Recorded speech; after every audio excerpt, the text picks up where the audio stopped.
मैं पूछ लूँ साहब, कोलेस्ट्रॉल बढ़ता है तो नली में गड्ढा जम जाता है और ब्लॉकेज हो जाती है, मगर नलिका सिकुड़ जाती है, ये क्या बोलते हैं, नैरो हो जाती हाँ है। जी।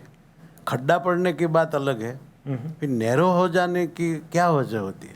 तो यही होता है कि जब जहाँ खड्डा बच जाता है तो वहाँ कोलेस्ट्रॉल जमने लगता है। हाँ तो अब स्मूथनेस वो ख़त्म हो गई, क्योंकि यहाँ जी, हाँ कोलेस्ट्रॉल तो हो और गई। कोलेस्ट्रॉल बढ़ जाएगा। और फिर क्या होता है कि वो जो कोलेस्ट्रॉल का जो एरिया है वो कभी कभी एक्सपोज हो जाता है, तो छोटे छोटे ब्लड क्लॉट्स फॉर्म होने लग जाते हैं, तो वो हील हो जाते हैं और कोलेस्ट्रॉल जम जाता है और स्लोली स्लोली वो नैरो हो जाता है।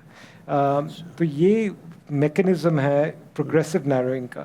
लेकिन बहुत इंटरेस्टिंग बात यह है कि जो जिन लोगों को प्रोग्रेसिव नैरोइंग होती है ऐसे, उनको एंजाइना होता है, वो उनको वो सडन डेथ नहीं होती है। वो लोग होते हैं, वो कहते हैं कि वो मुझे दर्द होने लगा, मैं चल रहा था, मुझे दर्द होने लगा, मैं डॉक्टर के पास गया, उसने कहा मेरी 99% ब्लॉकेज है, उसी वक्त बाईपास करो, थैंक गॉड मैं बच गया, डॉक्टर बाईपास ने मुझे बचा दिया। बाईपास ने नहीं बचाया, उसको वार्निंग मिली इसलिए वो बचा।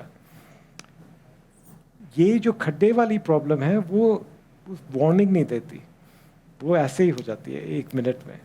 वो सबसे डेविस्टेटिंग होती है, क्योंकि 1 मिनट आदमी ठीक है, नेक्स्ट मिनट ख़त्म।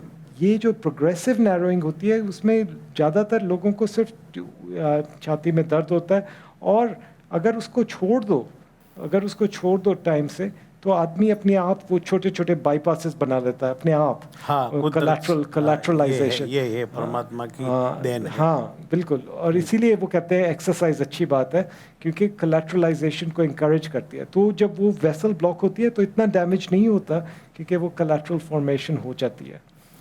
ये खड्डा पड़ने के बाद ही नैरोइन होती है कि अपने आप भी होती है?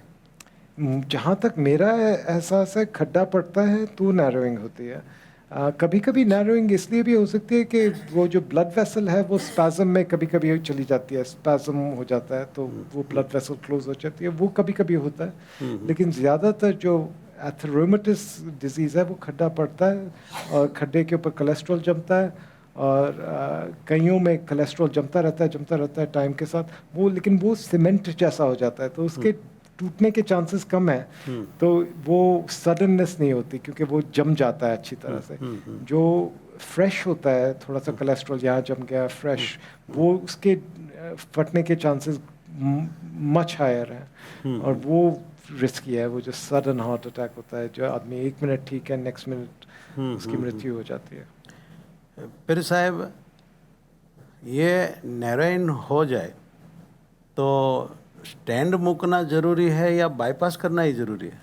नहीं, ऐसी कोई आजकल तो ये कहते हैं कि तीनों में कोई इतना अंतर नहीं है, बाईपास करो, स्टेंट्स करो या दवाई खाओ। आपको बढ़ने की तभी ज़रूरत है जब आपको जो चीज़ ले रहे हैं उससे आपका दर्द नहीं जा रहा। तो आजकल रिसर्च में प्रूव हुआ है कि ऑलवेज ऐसा नहीं है कि आपके नैरोइंग है तो आपको स्टेंट ही डलवाना है, आपको बाईपास ही करवाना है। अगर आप दवाई लेके आपकी छाती में दर्द खत्म हो जाता है तो आपको ज़रूरत नहीं है, क्योंकि इस सिचुएशन में आप दवाई क्वालिटी ऑफ लाइफ के लिए ले रहे हैं, क्योंकि आपको तकलीफ हो रही है, तो आप दवाई क्वालिटी ऑफ लाइफ के लिए ले रहे हैं। लाइफ स्पैन के लिए तो हमने ऑलरेडी वर्कआउट कर लिया कि हमको पता नहीं कि क्या होता है। तो क्वालिटी ऑफ लाइफ के लिए अब जो स्टडीज़ हैं, आप यहाँ जो कार्डियोलॉजिस्ट हैं उन्होंने सुना होगा, एक ट्रायल था इस्कीमिया ट्रायल, उसमें पता लगा कि एक्चुअली अगर दवाई से काम चल जाता है, आदमी की क्वालिटी ऑफ लाइफ ठीक हो जाती है और उसको तकलीफ नहीं है उन दवाइयों लेने से, तो वो भी ठीक है। तो यहाँ थोड़ा बहुत आजकल ऐसा होता है कि कभी कभी किसी को प्रॉब्लम पड़ती है, वो डॉक्टर दिखाता है, वो ये है अभी बाईपास करना पड़ेगा, यही बात है। ऐसी बात नहीं है। और भी ऑप्शंस हैं, और आदमी पेशेंट कह सकता है कि मुझे पहले मेडिसिन ट्राई करनी है, अगर मेडिसिन ट्राई करनी है और अगर मेरी प्रॉब्लम ख़त्म हो जाती है तो मुझे ज़रूरत नहीं है। पेशेंट डर जाता है, बिल्कुल, ये और उसको डराया जाता है। बिल्कुल बिल्कुल दोनों होता है। फिर साहब, ये ब्रांड में जो स्टॉक आता है, हाँ जी, इसमें तो ऐसा सुना जाता है कि नली फट जाती है, ब्लीडिंग हो जाता है। ये हार्ट में कभी ऐसा होता है? नहीं, हार्ट में बहुत कम होता है ये। हाँ, हार्ट में ब्रेन सुना में है। ज़्यादा होता है। हाँ, ब्रेन में ज़्यादा होता है, लेकिन ज़्यादातर जो स्ट्रोक्स होते हैं वो वही होते हैं जैसे हार्ट में होता है, ब्लॉकेज जैसे ब्लड, तो ज़्यादातर स्ट्रोक्स होते ऐसे होते हैं।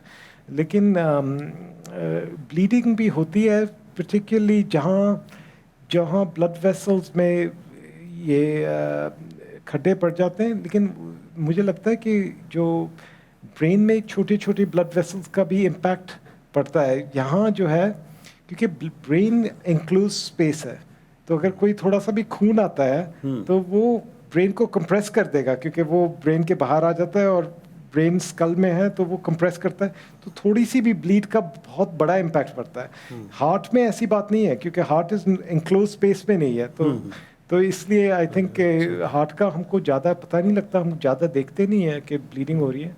लेकिन अगर ब्लीडिंग हुई भी तो इतनी बड़ी प्रॉब्लम नहीं होती जनरली जितनी जितनी ब्रेन में होती है।